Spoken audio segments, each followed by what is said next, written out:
Now is not the time for tears. Now is the time to be strong.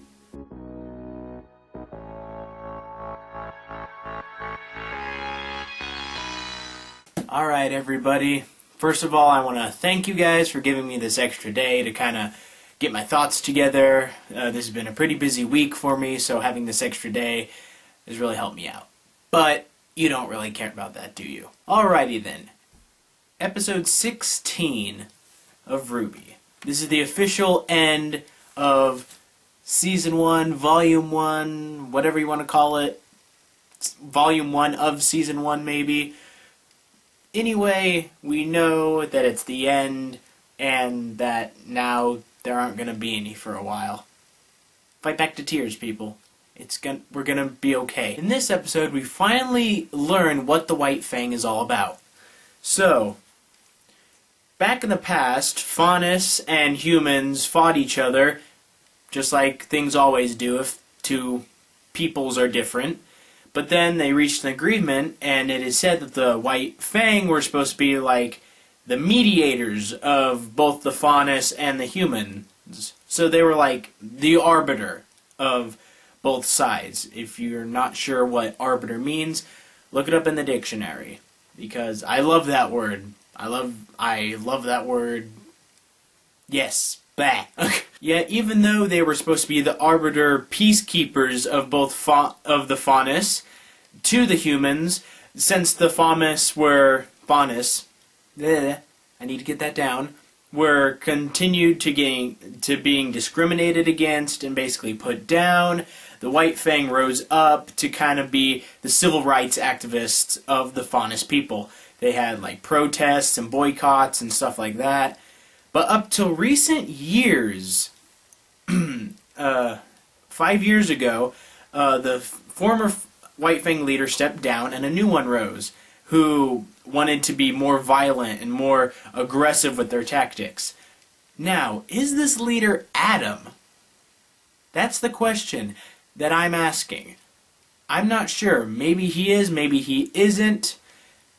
And he didn't come into the show this season, this volume. So what's up with that? I want to see Adam. I was waiting for him to come in. He's so awesome. As well as having violent protests and firebombing stores that wouldn't serve Faunus. They also hijacked cargo shipments from companies that use Faunus slave labor. Thus, going back again to the black trailer, to what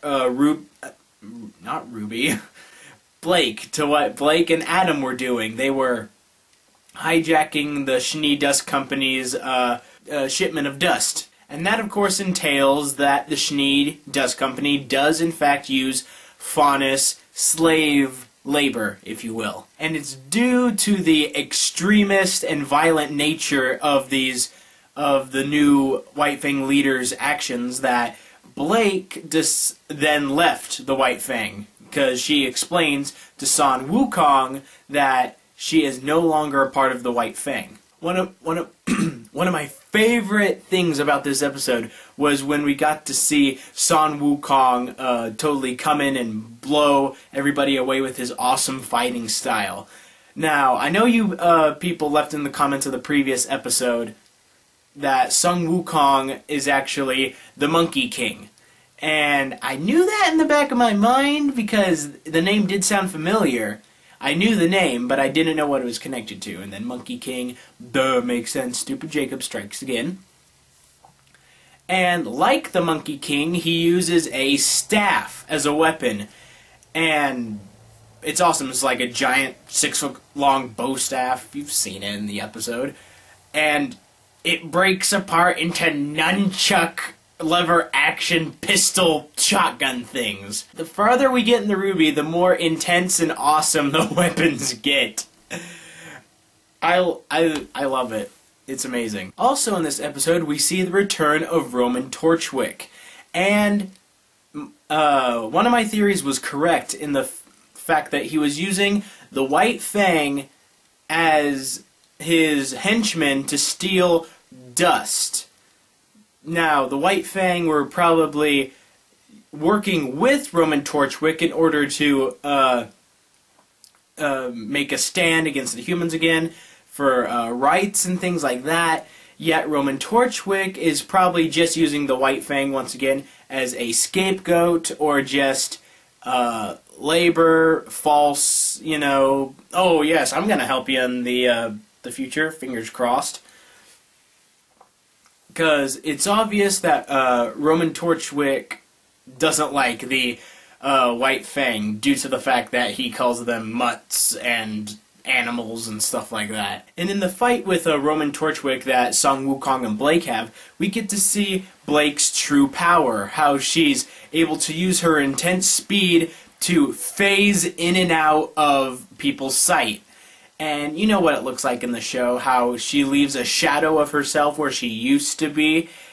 And that's a really cool effect. I like that. It really shows that she's extremely fast and agile. But even more amazing, despite everything going on with Roman Torchwick and Sung Wukong and Blake and all that, is Penny.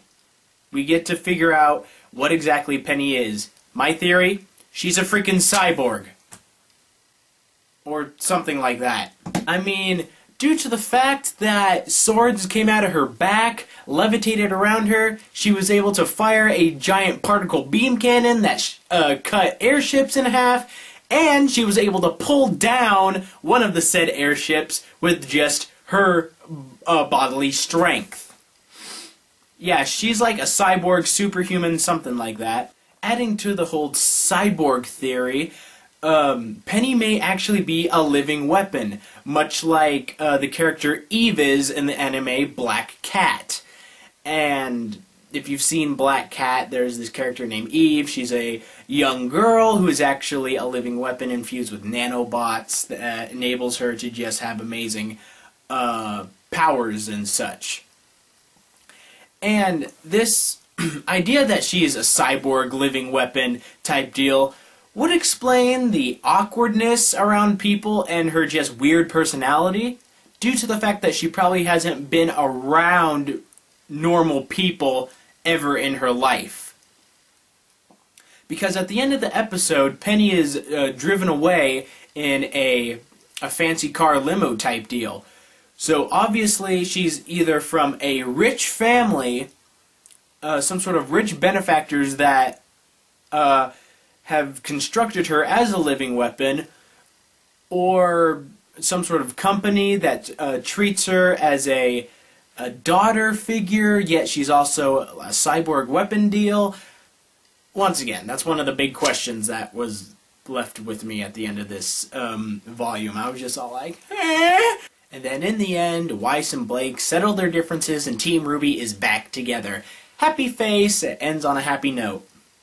Yet, at the very end of the episode, it shows Professor Ozpin watching a live feed of RWBY via, I guess, some drone at some place, and then he receives a message.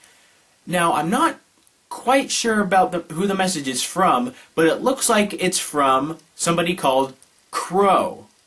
And if you remember from the first episode, RWBY says that there is a Professor Crow at Signal Academy that's her uncle. So is this the same Crow, or is it someone else who has a code name?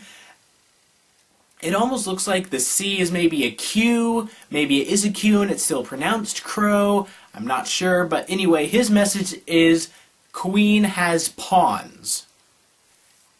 Now, is that referring to Ozpin as the queen and RWBY as the pawn? Or is it referring to some other entity that is against Ozpin and that that queen is gathering pawns related to Roman Torchwick, maybe?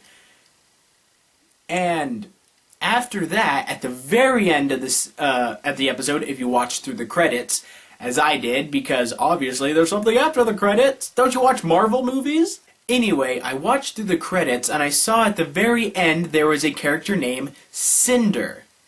Now, I assume that this character is actually the mysterious woman, and that would make sense, due to two reasons. One, she's able to generate fire from her frickin' hands, with no aid of, like, a weapon or what have you. So obviously she's some sort of fire mage with dust, thus Fire Cinder. And also from the first episode, we saw that she was actually wearing glass shoes, glass slippers. Cinderella? Cinder. See? It's a play on words. Boom. Awesome. Mind blown. Amazing. So anyway, Cinder could actually be the queen that is referred to in the message that Professor Ozpin receives. So obviously there's a bigger story going on here, and I can't wait until next series, volume, what have you, because what's the deal with Penny? What's going to happen with Song Wukong? And then there's Team Juniper that we have to go with. And then the tournament is coming up. Roman Torchwick still has this whole master plan. And then Professor Ozpin has this whole spin-off story that has an even bigger plot. Anyway, I hope you guys enjoyed this, I guess, last official review episode of RWBY Volume 1.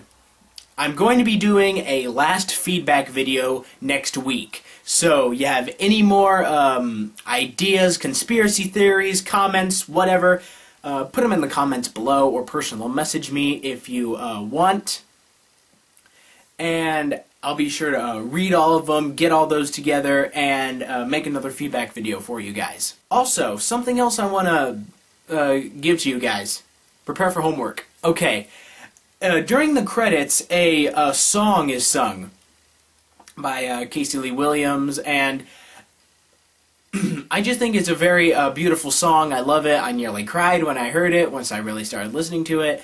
I'm going to give you the lyrics. They're going to be totally obstructing my face right now, and you're just going to be hearing my voice, but whatever. Just pause the video right there and read them over. And what do you guys think the song is actually trying to say in reference to RWBY? Me, I have no idea, so I want to get your guys' feedback on both that song and what do you think is going to come next. So I will see you guys next week when I do that feedback video, and I guess this is it for the night. Live long and prosper.